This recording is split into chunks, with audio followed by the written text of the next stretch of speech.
Amelia Forczak, and I'm with Pithy Wordsmithery, and today I wanted to talk about interviewing people for your book and how you figure out where to put those interviews.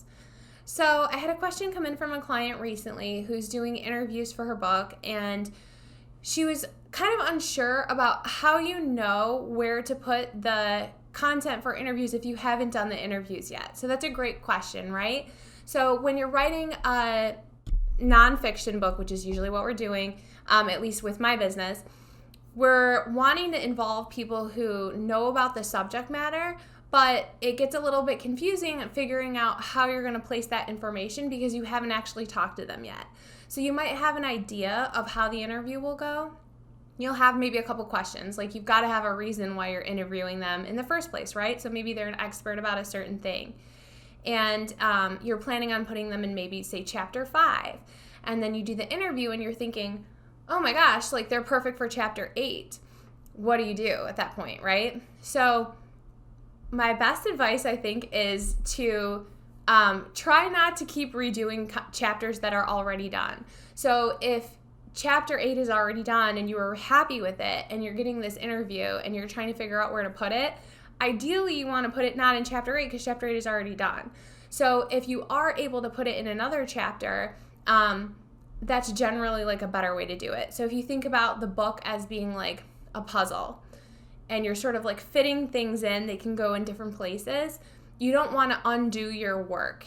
So if you really think that it needs to go in that chapter, then maybe it'd be worth redoing some things. But most of the time you can sort of like position stories in different ways, and content can be sort of a little bit more modular. So if you're, thinking that it was going to go in a certain chapter and the interview goes a different way, try to bring it back on track to see if it can fit in the original chapter or a chapter that hasn't been written yet. That's just like a better way to stay, keep it moving and not redo work, and instead just keep doing fresh content. So that's my best advice. And then with interviewing people, I always like try to keep it kind of fluid too. So I wouldn't really like plan out all the questions in advance. I would kind of like have a couple questions up my sleeve and then see how it goes from there. So that if they do end up giving you interesting content that you weren't expecting, you can kind of roll with that and then get the most juicy details out of them.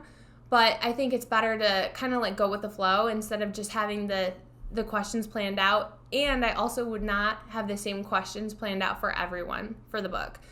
Sometimes I've worked with authors where they interview a bunch of people and they ask every person the same question. And I think generally that just does not lead to getting really unique answers. You might get really good quality answers on the same topics. And then it's kind of like you don't really need all those answers in the book. Maybe one story is good enough to prove that point. So if you do try to switch the questions up and talk to people about different things, that's where you're going to get the best content from your interviews. So hopefully that was helpful. Again, this is Amelia from Pithy Wordsmithery.